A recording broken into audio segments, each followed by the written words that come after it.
Hi, everyone. This is Rob Gray from ASU and the Perception and Action podcast.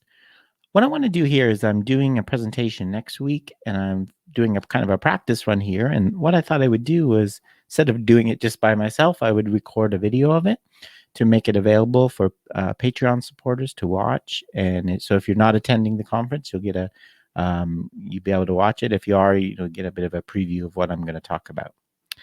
So in life, we're often told to focus on solutions, not problems, right? Be a part of the problem, part of the solution, not part of the problem. The person I want to talk about today really ignored that advice, and thankfully for all of us. And the person, of course, I'm talking about is Nikolai Bernstein. Nikolai Bernstein rocked up to the area of motor control and learning in the 1920s. Instead of being a good scientist and trying to incrementally solve the problems of the day, he flipped the field on its head by posing what, as this quote by Newell really what emphasizes nicely, is the central problem we're still trying to figure out in motor control. And of course, I'm talking about the degrees of freedom problem. And this problem has always fascinated me because it's a problem for everyone in different ways, right? Solving the degrees of freedom problem is what an athlete needs to do to be able to be good at their sport. It's what a coach needs to be able to facilitate in the athlete. And it's what I, as a researcher, need to be able to understand how it gets solved. So it's a problem for all of us, right? So the degrees of freedom problem, right? Most people have heard that term and I think have a good basic idea of what it is. But today I want to really dig into it a bit deeper. So the basic degrees of freedom problem is this, right? We have this amazing body with all these different joints and muscles that can move in all these different directions. So we have all these possible things that we could use to make a movement to achieve our goal, right? And by degrees of freedom, what Bernstein means is a possibility, right? So each muscle, each joint, each direction gives us a possible solution, part of the solution that we could use to achieve our goal. And the degrees of freedom problem is how do we come up with a solution with so many different options and possibilities, right?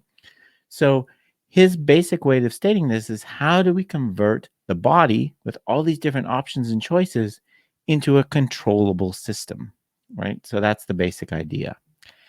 And as an example, if we look at pitching a baseball, right? So if we look at just the upper body involved in throwing a baseball, if we combine all the possible options for our solution, all the possible degrees of freedom, there are 26 different things that we could do, different combinations of muscles, joint angles, joint positions, and so on. So even if we isolate just a really small part of the body, we have so much choice, right? How do we solve this? How do we get to this choice? And so that's what we want to talk about today, how we solve this degrees of freedom problem, which, as I said, the start is the central problem for understanding skill acquisition. So the solutions, how do we solve this degrees of freedom problem? Well, right from the start, there have kind of been two very diverse solutions, right? The traditional view is that we control the degrees we solve the degrees of freedom problem by exactly specifying what each degree of freedom is doing, right? So we're going to have to specify the angle for each joint, the tension in each muscle, how they're moving, how they're doing at each instant, right? And a good analogy of this I'm going to take from Turvey. Imagine if Henry Ford, when he designed a car, he designed it so there were 4 steering wheels, right? You sat in the middle and you controlled 4 different steering wheels. Each of them turned each wheel independently, right? So each tire could move in any direction. You had to control all 4 of them, right, to get the car moving in a certain direction. Obviously, I think that illustrates the degrees of freedom problem right there. How hard would that be to drive that car, right? It would be impossible, right? So the traditional assumption is that we solve this by specifying exactly what each wheel is doing, and it's done by some central controller, some central driver, and that's kind of what the marionette image is meant to represent. The other way to think about it is Bernstein's view, right? And in this view, there's no central controller, right? The degrees of freedom problem is solved by self-organization, and I'm going to talk about that more as we go along. But another kind of core idea that Bernstein had within this is that we don't try to specify each degree of freedom exactly what it's doing at any instant. What we do is kind of simplify the problem by only working in certain dimensions, right? So in a real car, the way it's designed now, if we link the wheels through, steering wheel and the axles, right? Now all we have to do is specify what we're going to direction we want to go, right? And because they're linked, we're only working in one principal direction, right? So we've simplified the degrees of freedom problem, but only have to specify what's going on in one direction. This to foreshadow, this is going to be the concept of a coordinative structure, okay, that we're going to get into later on. So those are the two different solutions. And what I want to do is go into more detail about Bernstein's solution, what he thought of. So I said Bernstein came up with a big problem for the field. He didn't stop there, right? He came up with an idea about solution. So I want to talk about his proposed solution for this degrees of freedom problem, how we control this system with all these options. And so Bernstein's solution basically had three parts to it. He proposed there was three stages involved in learning. The first stage involves getting rid of some of the options, right? So what he called freezing degrees of freedom. So taking some of them away. The second stage involves freeing degrees of freedom. So bringing some of them back in to get a more effective solution. And the third stage involves what he called utilizing or exploiting different forces and different things in the environment to get even a better solution. Okay, so I want to go through all of these eventually, but I'm going to focus on 1 and 2 for a while, freezing and freeing. Okay, so let's look at those. So Bernstein actually proposed there was two different types of freezing that we could use. There's actually two different types I'm going to talk about in a second. What I want to try to do when I talk about these different stages is try to connect them with some of Newell's idea about coordination and control, and his idea that a search through a perceptual motor landscape. And this is kind of very loose connection. Each of these stages is going to involve lots of processes, but I'm going to try to identify what I think is the main one we're doing, right? So in stage 1, in the freezing stage, the main goal is coordination, right? Somehow I have to constrain all these options, all these available degrees of freedom into a movement solution that achieves my goal, right? That's what a main thing I'm trying to achieve. And as Bernstein proposed, one of the main ways I could do that is by freezing, getting rid of some of the options. And as I said, he proposed two different types.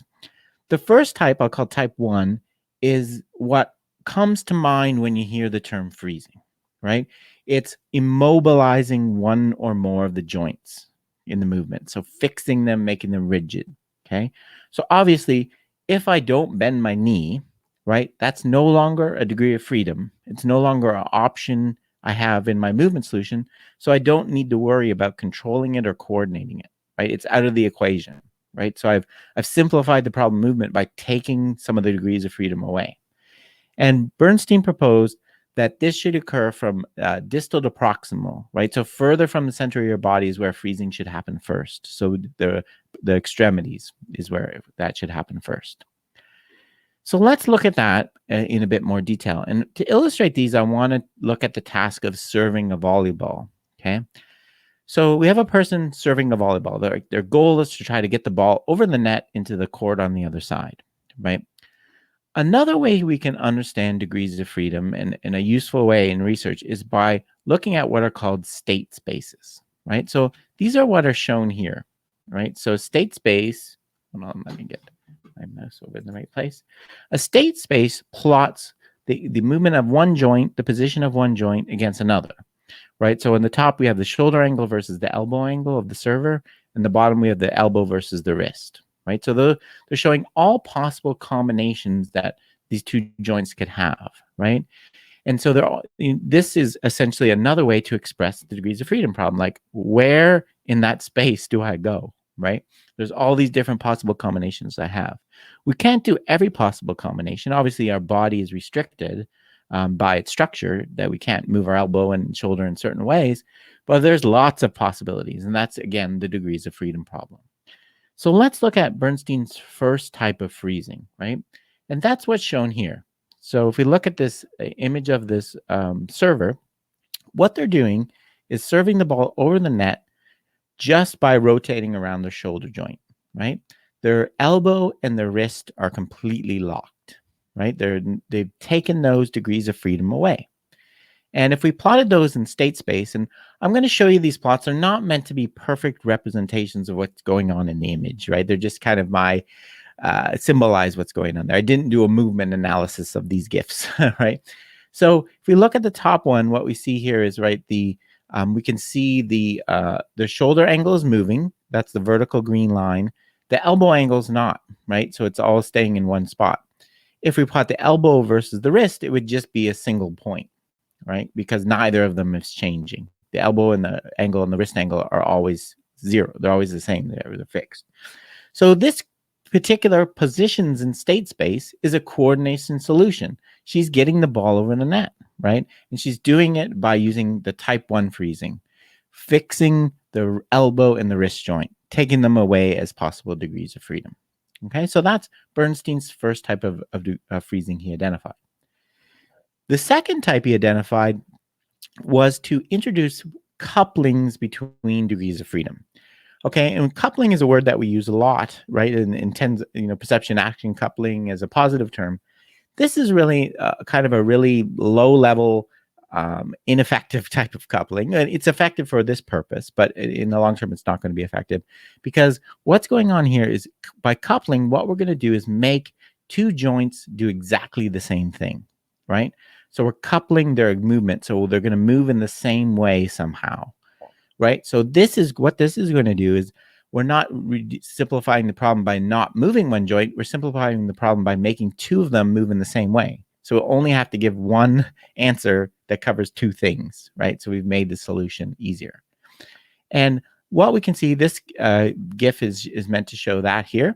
So this guy is serving the volleyball now.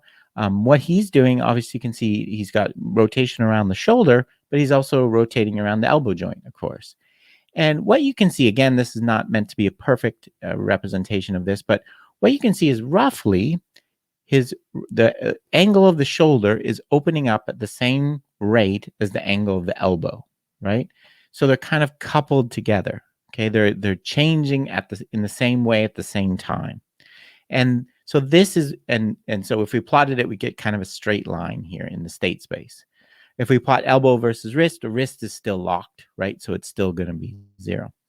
And this, again, is the freezing type 2, right? We're establishing this temporary coupling between the rotation around the shoulder joint and the rotation around the elbow joint. They're doing the same thing. Again, simplifying degrees of freedom. Okay, and so again, this is a coordination solution. So these are the two types of freezing Bernstein identified. What's good about them? What are the pros of freezing degrees of freedom? Well, you've solved the problem, right? In both of those examples I gave, the person's getting the ball over the net. You solved the degrees of freedom problem. You've achieved your goal, right? You've controlled the system. And they're relatively quick and easy, right? To teach someone to serve a volleyball by just rotating around the shoulder, you can imagine is pretty easy. The problem is there's also big cons to this and reasons we can't just stay with freezing, right? And there's several of them. The few of them, that main ones we can identify is the main problem is this freezing solution is not going to be optimal for several reasons. One is we're not taking advantage of all the available external forces, right? Obviously, if I just rotate around my shoulder joint, there's no possible way I could generate the velocity that in a serve that I could get from something like a jump serve, which I'm going to talk about in a minute. Or the spin on the ball, or all these kind of things. So there's no way I could get as fast a serve as I possibly could. Also, the solution is not going to be very adaptable, right? So if I toss the ball a little too low or too far out, and I'm only rotating around the shoulder, it's going to be tough for me to adjust. If the opponents move around and I want to serve the ball to a different part of the court, it's going to be tough for me to do that really well. So we're going to tend to have inconsistent outcomes, right? We'll get the job done most of the time, but it's going to be inconsistent. And a third problem, I think, and we don't talk about very much, but I think is possible for injury, right? Freezing is very repetitive, right? You're doing the same motion over and over. And holding joints fixed, the freezing type 1, requires co-contractions and contractions that could lead to injury, I think, over the long term. All right, so The bottom line is we can't stop here, right? If we want to be really skillful, freezing is not a long-term answer. We need to free, right? So we need to bring those degrees of freedom we've gotten rid of to simplify the problem. We need to bring them back in. And this is Bernstein's stage 2, right? And as I mentioned, we still have the problem of coordinating everything, but I think for me, the main objective of stage 2 is exploration, right? What we want to do is move to a new area of the state space by bringing some of the degrees of freedom back in to find a more effective solution that solves some of these problems. So let's look at an example of that, right? So what we're doing is moving from freezing, as the guy in the corner shows, these kind of examples, type 1 and type 2. What we want to move to is something like this, okay? So now we have the server is doing a lot more, right? A lot more is going on. What you can see is the shoulder, elbow, and wrist are all involved in the serve. If we plot it in state space, we would get something like this. Again, these not are meant to be a perfect representation. So we have a completely different part of state space. We're covering more of state space. Also, what I'm trying to show with you with these lines is we're not getting perfect rigid coupling, right?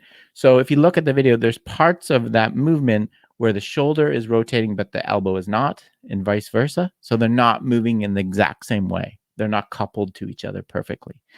The other thing you can see what she's doing in this video is another way that we can bring in degrees of freedom is by not, so in the two examples I showed you, they're just moving in the forward back plane, right? Now you can see with her wrist, she's moving at an angle. She's moving, adding different planes of motion. So adding a lot more of the degrees of freedom back in, much more effective serve, much more adaptable serve going on. Okay, so that's freeing. What I want to do now is talk about, so these are proposed ideas. This is Bernstein's proposal for what goes on. We freeze, then we free. What I want to do is talk about the research evidence. Do we actually do this? Okay, do we go through this progression? And to understand this, we need to look at how we actually quantify this, right? So how do we quantify the type 1 when you're keeping joints rigid? Well, that's fairly straightforward. All we need to do is look at the range of motion of joints, right? So in my example of the girl serving the underhand, in the state space, right, you're going to have a very small joint range of motion of the elbow, right? And the example I gave is going to be essentially 0, right? The elbow's locked. It's not moving.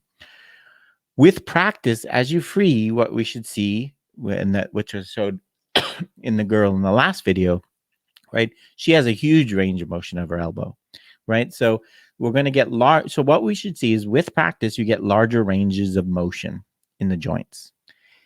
And that's going to be the freezing to freeing progression. And there is a lot of evidence of that.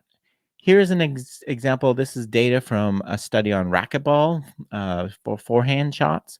I circled a couple of columns here. As you go left to right, those were trials of practice. So as you go to the right, you're getting more hours of practice. What you see is with the pelvis and the torso, initially the joint angles go down. Okay, so they're using less range of motion. That's indicative of freezing. Then with more practice, they go back up, which is freeing. Okay, so this is consistent with Bernstein. It's not consistent in the way that he expected because it's not in the periphery. And also note, it's not all the joints, like in that table, the elbow and wrist aren't really behaving, right? Not every joint can follow this pattern, right? You can't, some of the joints you're not going to be able to use in this manner. But in general, we do see the basic pattern that Bernstein predicted. What about the second type of freezing, right? The type 2, where you're not locking the joint, but you're rigidly coupling them so they move in the same way. Well, to quantify that, we can look at what's something called a cross correlation. So a cross correlation measures the similarity of two time series. So if two things are moving in the same way over time, they're going to have a high cross correlation. So a cross correlation can either be 1, okay? A cross correlation of 1 means things are moving perfectly in phase. So if my shoulder angle was so maybe in the serve when I was using my wrist and elbow, if my wrist angle and elbow angle are getting smaller at the same rate, right? They're both getting smaller at the same rate. That would be a cross correlation of 1, right? Other type of strong cross correlation, that's called in phase movement. The other type of cross correlation we could have would be -1. That would be one where one joint is getting bigger in angle, the other is getting smaller, but they're happening exactly the same time. Okay, that's called antiphase movement. And both of those are evidence, one cross correlations closer to 1 or -1 are evidence of this rigid coupling, this freezing, right? So the prediction, what we should see is we just start with a cross correlation close to 1, indicative of freezing. With practice, you get a cross correlation going to 0, where the two things are moving completely independently. They're not related to each other at all. And that's, as I said, I tried to show in that state space, where you can see there's times where the shoulder angles move expanding, where the elbow angle isn't changing at all, right? So they're changing independently. What do we see with research for that? We do see some evidence of that. This is a very famous study, one of the first degrees of freedom study by Bernstein and colleagues. They looked at learning to ski on a simulator, and this is showing the cross correlation of changing with practice. You can see, particularly for the ankle and hip, you do get the predicted pattern, right? It's not going to occur for all joints. As I said, some aren't going to change. They're starting 0.6, 0.7, which is strong coupling, doing the same thing, and going towards 0 with practice, right? So this is the freezing to freeing progression you would expect on type 1 freezing. Here's another study. This is a study by Hodges et al., looking at training someone to chip a soccer ball over a barrier. And this is showing the cross correlation. If you look at the top one, I've highlighted the ankle knee. What you see is initially the cross correlation is 0, then it's going up. So they're actually freezing at first, right? You're getting this stronger coupling happening, this rigid coupling, and then they're freeing after more practice. Okay, so we are getting some evidence consistent with Bernstein's progression of freezing to freeing. But we're not finding that in every study, right? Before I show you some counter evidence, I just wanted to put this up. This is a study from Darts. This is actually a real state space plot. The faded out gray ones are before training. The black ones are after training. What you can see is they're going from being more sort of straight lines to way more curvy lines, right? Which is what you would expect if the cross correlation is going down. They're also moving to completely different parts of state space, which is what you would expect with freeing, right? So this study provided some good evidence too. The one that didn't, here's one that didn't, right? This was a study of balance. What you can see is the top, people are starting with a large range of joint motion. Then it's going down closer to 0, which is freezing, but it's never coming back up. It's never freeing with a long period of training. Same for cross correlation on the bottom. Cross correlation starting near 0 for all the joints, getting more negative, moving towards -1, which is rigid coupling, freezing, not freeing. Okay, so there are studies that haven't found this pattern predicted by Bernstein. And recently, very recently, Guillermez and colleagues did a systematic analysis of all the studies that have looked at joint range of motion and cross coupling as evidence of freezing and freeing. And overall, what they found was there's 10 studies that support Bernstein's progression, 3 that don't. And as highlighted there, I've shown you all the different tasks that were used. The red ones are the 3 ones that aren't. There are some seem to be task-related factors. In particular, in their paper, they make a big deal about whether you're focusing on the speed or accuracy in the task. But the bottom line is that the Bernstein's freezing to freeing progression does not seem to be a universal solution that happens for all tasks, for all people in the same time frame. And I'm sure if he wrote about it more, he never would have proposed that was the case either, right? In self-organization, where things are happening in non-linear fashion, in dynamical system, later on what we describe it, we would never expect it to be universal. Instead, the pattern of how people coordinate and whether they do this freezing to freeing progression depends on a bunch of things. It depends on the nature of the task, like I said, whether it's accuracy or speed. It depends on the stage of learning. This is an important point that Newell points out a lot of times, right? A lot of the studies we actually bringing in people to the lab where they actually have a lot of experience at the task or very similar tasks before they show up. So they're not really true novices. Things like balance and reaching, like we've been doing that all our life, right? So it's likely we're well past the stage that we'd see freezing, right? So, so we might not be looking at the right time in the right place. Other factors that seem to influence how people freeze and free degrees of freedom are there's just large individual differences, right? So individual constraints. This was a study by Chow and colleagues looking at soccer chipping again. These are cross correlations with practice sessions. All I want you to see from this is you get a whole bunch of different patterns. These are for 4 different people, very, very different patterns. Another really, really interesting thing that seems to affect this, and not surprisingly, as coaches, you would expect this, right, is the instructional method, right? So this was a study by Lee et al. Looking at soccer again. On the left, we have people that were basically trained with a constraints-led approach. On the right, people that were trained with prescriptive training. So they're trained towards a perfect technique of doing the soccer chip. And what are shown in these plots are cluster analyses. So what they tried to do was identify the number of different solutions people came up with. And the top 2 graphs are pre-training, and they both have roughly 4 solutions. After training, the constraint side approach had 7 different solutions, while the prescriptive group only had 3. And so what this is evidence of is the nonlinear constraints-led group had more variety in their solutions. They solved the degrees of freedom problem in different ways, is what we call degeneracy, solving the same problem in different ways.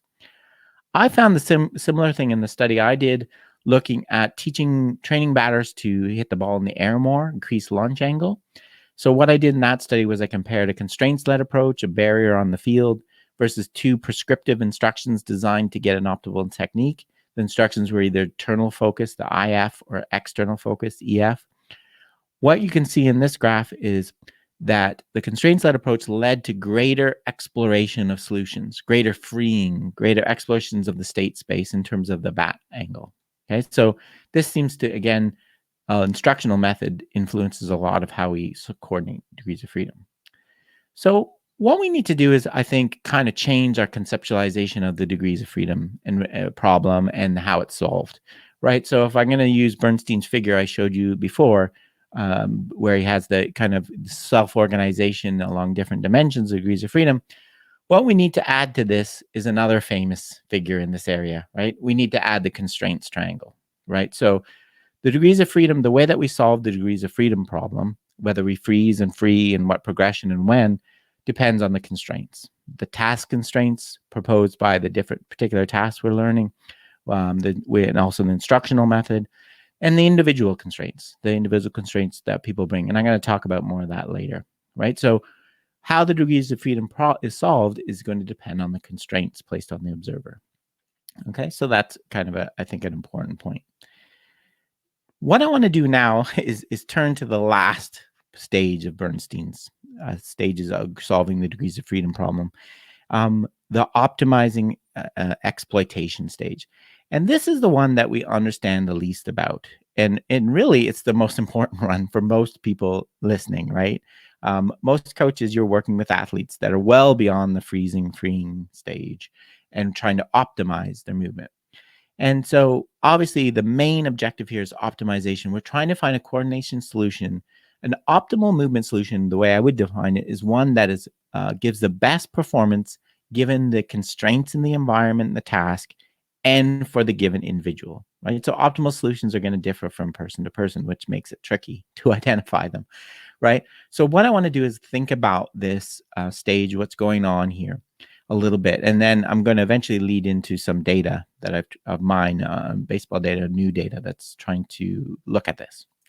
So I want to pull out 3. First of all, what's going on in this stage? I already talked a bit about this. Bernstein, the main thing he thought would happening was you are exploiting the forces, the external forces in the environment, the internal focus in the environment. A good example of that, it would be exploiting the kinetic chain, right? So learning to come up with a solution that can transfer ground forces up your body, like in the volleyball server, to generate a powerful serve. The other thing that he didn't talk too much about, but I think is a really important aspect of this optimization phase, is developing a solution that's adaptable, okay, to both the changes in the internal and external environment, right? So let's look at this. And I want to look at, so here's an example. If we go to the volleyball example again, here's an example of someone that's well into the optimization stage, right? So this guy right now, look at all the things going on, all the degrees of freedom involved in the serve, right? You got the elbow, shoulder, wrist, and hands, fingers, right? Lower body, right? He's exploiting the kinetic chain to take force from the ground in his jump to generate a super powerful serve. If we wanted to plot this in state space, we need multiple state spaces, as I've tried to show here, to represent all these different degrees of freedom he's added in, right? So this is the kind of thing we want to move to understanding, right? So we've pulled all these degrees of freedom back in, right, to get this really effective serve. And I want to focus on 3 issues at this stage. As I said, we're still learning. There's not tons of data of what's going on. So I want to focus on 3 issues: how reliable, how repeatable our solution needs to be at this stage, how we actually solve the degrees of freedom problem. Because if we're going to bring all those degrees of freedom in, the legs, the wrist, like in that server, we have to solve the problem again, right? We have the degrees of freedom problem back, and talk about adaptation to the environment. So first of all, the issue of repeatability and consistency, right? So does optimization require repeatability, right? Do we need to be able to repeat the same movement over and over again, right? This is something we've believed for a long time, right? Repetition till you can get a repeatable movement. So for this, I often like to distinguish invariance and variance in movement, right? So there's no denying that movement has invariant properties, both things that will be the same each time I move and things that will be the same between skilled performers of a particular type of movement, right? And the movements fall kind of within the bandwidth around these key invariant points, right? If there was an invariance, things that were the same, right, then we wouldn't call this throwing, that hitting, that kicking, right? We wouldn't be able to classify actions if they didn't have some elements that were the same.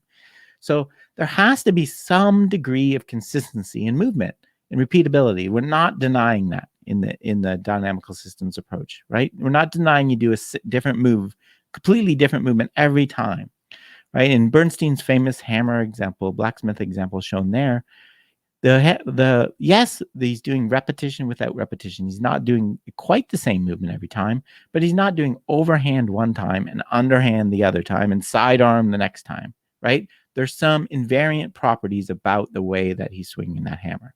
So we need some consistency. And we can see this in the data. Here's some data from baseball. So this is data from baseball pitchers. The one on the left is showing you the standard deviation of joint angles, okay, for the foot, knee, elbow, so on. The bars represent different skill levels, okay? So going from the left of youth to the black bar is Major League Baseball pitchers. And all I want you to see from there is obviously more elite have more consistent movement, right? Their variability of the joint angles is lower, right? So they have more consistency in the movement. The one on the right is from a recent study where they looked at the relationship between the variability in being able to locate a fastball, so the consistency of the outcome, versus the consistency of the movement. And what they did was measure a bunch of different body parts, and they identified 6 that were kind of predictive of so that how consistent you were in the angles of the shoulder here and the trunk were predicted how consistently you located the ball in terms of its final position. So invariance is undeniable, right? You need to move the same way in some way each time. But the issue is that I really want to emphasize, and we're trying to emphasize in this field, is the other side is equally important, if not more. The variance. What differs between individuals? What differs between each time I move? There's a high degree of variance, and we can demonstrate this in a bunch of different ways, and I'm going to talk about this in detail as we go. But if I go back to that study I just talked about, in that study, they measured 20 kinematic variables, so measured basically everything they could think of the body movement, and they found that they could only explain 58% of that variance in the outcome, the location. Well, what happened to the other 42%, right? What's going on? There's 42% of that movement is varying from trial to trial. The other thing in their analysis that they kind of glossed over in the paper is that most of the variables were positively related to the outcome. So the more variable you were in the movement, the more variable you were in the outcome of locating the ball, which is exactly what you'd expect, right? You need consistency. But there was one of those variables that was actually negative. So the shoulder abduction was the more variable you were from trial to trial, from pitch to pitch, the less variable you were in the outcome, right? So that's not consistent with having a perfectly repeatable movement. So the bottom line is we don't need perfectly repeatable movements. We need some degree of invariance, but it's not 100% to be able to be skillful. That's the main point I want to make. So that's one thing. The next thing I want to talk about is how we actually solve the degrees of freedom problem at this stage, right? We've brought all these degrees of freedom back in. And this is, we're going to talk about coordinative structures. So we brought all these degrees of freedom back in this server. There, as I said, he's basically moving everything you could possibly think of, right? When he's serving, how do we coordinate it? We have this, we're back to the same problem I started with, right? We have all these joint angles and muscles. How do we coordinate the solution? If we're no longer freezing them, what do we do, right? So one way that we could do it, the traditional view, and I'm going to talk about beach volleyball for a second here, is what we could do, as I said, the traditional view is we specify the value of each degree of freedom over time. So we need to know exactly what each joint is doing each moment. We have a motor program that has all those values stored, and we just execute it, okay? And of course, that would give us, referring to what I just talked about, we'd expect a repeatable movement if we did that, a very repeatable movement. If we had a motor program with everything specified exactly, we might not get perfectly repeatable, but it should be very, very repeatable, right? So that's the traditional way. What I want to do is talk about the alternative, right? What's another way that we could solve the degrees of freedom problem other than trying to specify everything, which even if it were possible, right, to be very, very difficult. Well, I'm calling this the Bernstein, Gibson, Lee, Turvey way because it has an element of all of their work in it. So what we do, one of the ways that we can solve the degrees of freedom problem more effectively, I think, is there's going to be 3 steps here. The first thing we need to do is look to the environment to help constrain the possible solutions for us, right? So remember, the degrees of freedom problem here is we have so many options for the way to move. How do we come up with the one, right? With one that will work. So what we can do is actually look to the environment. The environment will constrain it for us, right? So imagine this person, this girl, she's serving the volleyball. She's thrown it up in the air, right? So now the ball is going to be falling back down. And so essentially there's going to be a gap closing between her and the ball, her eye and the ball. And this gap is specified by visual information. The angle of the ball is going to be getting bigger, the angle theta. And we call this tau, basically. So this visual information specifies how quickly the gap between her and the ball is closing. There's going to be another gap that is closing here, right? The gap between her hand and the position above her head. And I've called that angle beta, okay? So that gap is going to be closing too. And what we need to do to perform this task successfully, obviously, is make those 2 gaps close at the same rate, right? So we need the gap at which the ball is closing, falling, closing the gap between us and the ball, close at the same rate between the hand and that spot, right? So we need the theta dot, which is the rate of change of theta, equal beta dot, the rate of change of the hand angle. So basically, that's a constraint of us getting to the hand and the ball in the same place at the same time. Okay, so we've come up with this constraint that's going to narrow down the solution. Next, let's look at how this relates to our actual movement. Okay, that's step 2. And in step 2, what we're going to do is generate what's called an equation of constraint. So if we look at angle beta, right, that's the angle between the hand and the space above the head, right? That's going to depend on the rate of change of the shoulder, elbow, and wrist, right? Obviously not the perfect sum of them, right? But as I've shown there, but some combination of them, right? Just to simplify it, put it as a sum. So beta, the rate of change of the gap with our hand, is going to equal is determined by the combination of the rate of change of shoulder angle, elbow angle, wrist angle. So what we do is we have this overall constraint that links information and movement, right? The information, the rate at which the ball is falling, which is theta dot, the tau, has to equal the combination of the rate at which our joints are changing, the shoulder, elbow, and wrist. And this is an equation of constraint. So the way that we can solve the degrees of freedom problem is just to allow our system to impose this equation of constraint on our body and allow the system to organize within it, right? So we can move in any way as long as we satisfy this equation. And you can see here what I've illustrated is there's lots of different solutions to this equation, right? We could just move our shoulder and make our shoulder rotation equal to the ball rate at which the gap is closing, the ball gap. That's freezing type 1, right? We're getting rid of the elbow and the wrist. Or we could make the shoulder rotation equal to the elbow rotation equal to the gap, right? Gap closure. That's freezing type 2, the rigid coupling. Or there's a bunch of other solutions we could use. A lot of shoulder rotation, a little elbow and wrist, a lot of wrist, a little elbow and shoulder, right? So we have all these possible combinations that we can use to satisfy this constraint. Okay, but we've done by using this self-organization within this equation of constraint is we've created some real advantages. Okay, and what we've done, I'm going to talk about those in a second. What this is a coordinative structure. This is what we call a coordinative structure. This is when we link the body segments, we constrain them to act as one unit. So in my example, we're constraining the elbow, wrist, and shoulder. They have to combine to move to satisfy the constraint, the equation of constraint. The way that they move can be any way that the system self-organizes. But we've written this equation of constraint over them that constrains the possible solutions that we can use. So we've solved the degrees of freedom problem by constraining it based on the information from the environment. Okay, and as I said, there's some real advantages to doing this, right? So one of them is we've converted the degrees of freedom problem to one of motor abundance or degeneracy. So the degrees of freedom problem is this, right?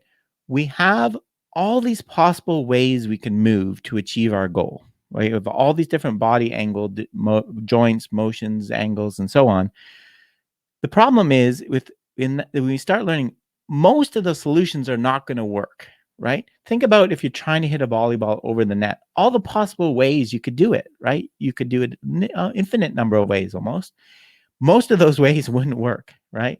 If you tried to, hit the ball just with your wrist, just with a wrist rotation, it's not going to be strong enough to get the ball over the net. That's a solution that wouldn't work, right?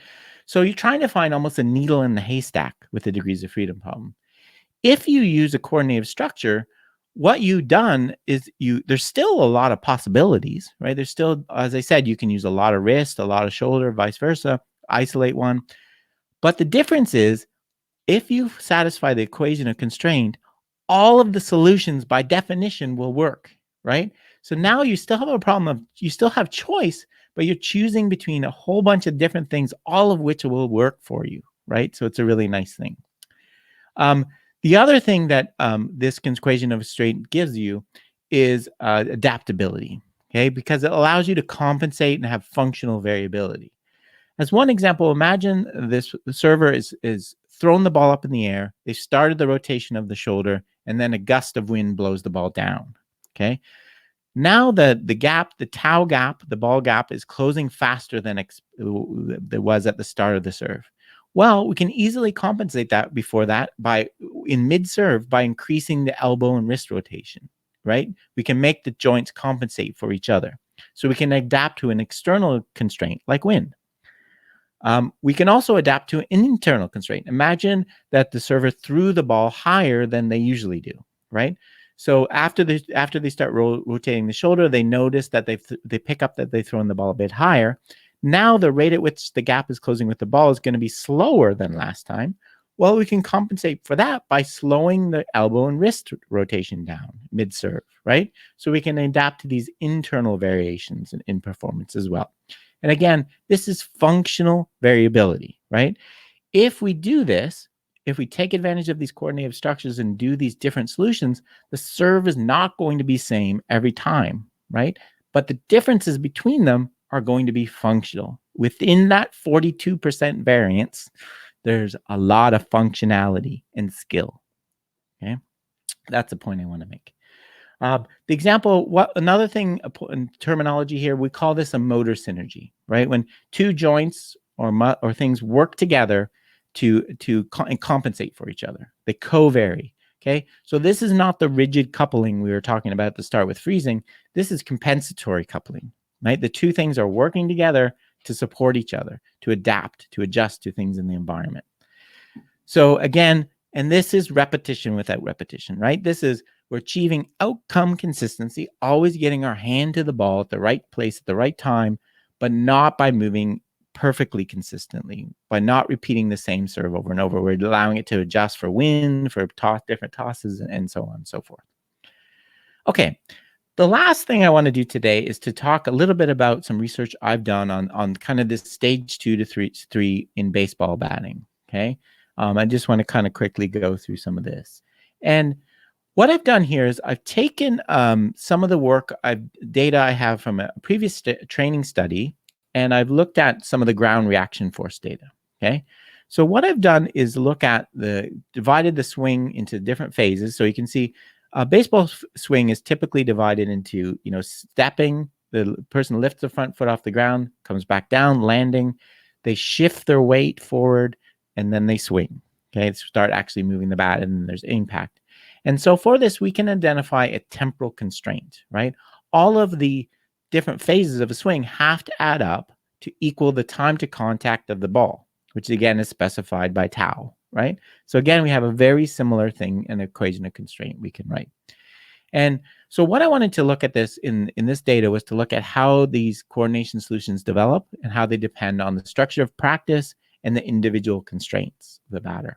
Okay, so what I did for this was I took some data from a study I already published. So in 2017, I published a study where I compared 4 groups: a control group that did no extra training. These were high school batters. A group that did really low variability practice like you do in normal baseball, where you're hitting off a pitching machine over and over again at the same speed and type. I did same kind of thing, low variability drills in the virtual environment. So this is my batting virtual reality. And then the group that I really thought was hoping would do well, and they did, it was the adaptive group. So the VE adaptive group in the simulation, I made it so they had higher variability in conditions, both pitch type, location, speed, and they were also challenged at a kind of appropriate level. So they had higher variability. I'm not going to go through the results. The VE adaptive group did better, right? Then all the tests, hitting performance.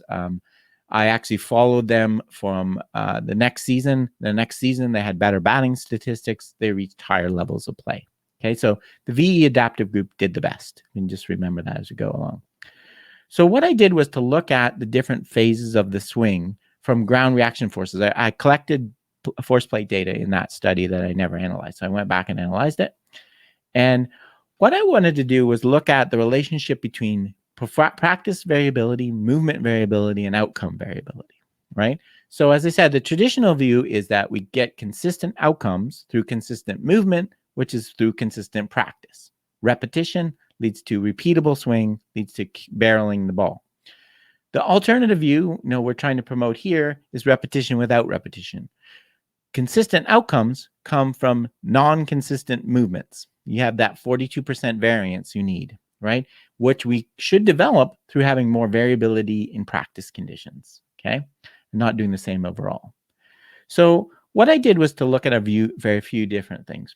These are first in looking at the variability of each different phase, okay? So looking at how consistently people landed, the hitters shifted their weight, how consistently they timed their swing, and how consistently they got their bat to the hitting zone. And what you can see is, especially after training, is you can see that the variability is going down, down, down, down as it progresses through the movement, right?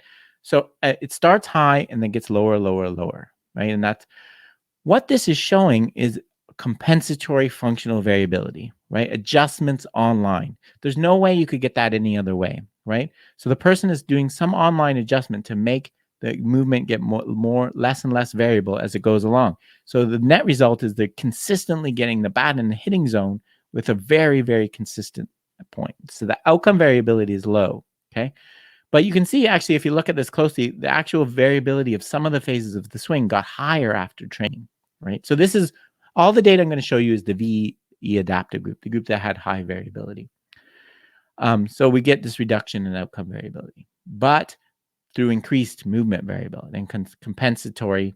As the action unfolds, we're getting this functional coupling of degrees of freedom, okay? The other thing we found was a coupling between the swing phases, okay, so again, this compensation. They weren't happening rigidly, they're actually compensating for each other. So this is showing data from the left is before the training, the right is after 6 weeks of training. This is again just for that one group. The black are for fastballs, white are for changeups. What you can see is they're actually after training, they're using more range of timing, right? So that's freeing, right? Kind of like a more joint range of motion. Like they're using more and more things. Also, the correlations are getting stronger. Okay, the correlations between these phases. So what's going on here is that if the person shifts their weight slightly earlier, then they start their swing slightly later. Okay, kind of like what I was talking about with that volleyball, right?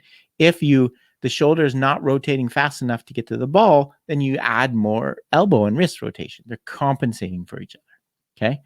The other thing I did was to try to do kind of a kind of analogy of an uncontrolled manifold analysis. I divided these movements into good and bad variability. So if we have a swing, if we break it into this kind of equation of constraint, we have this constraint that all the phases have to add up to get to the ball based on the time of arrival of the ball, the time to contact. And that's the black line.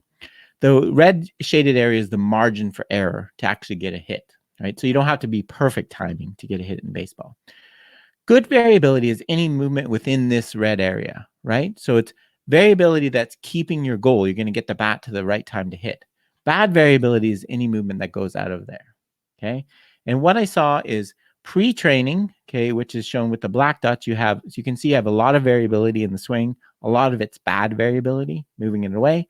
Post-training, it's actually we're getting more variability, but it's mostly good variability. It's lying within that, okay? You can see it, and you can see that I can actually measure the good variability went up, bad variability went down, okay?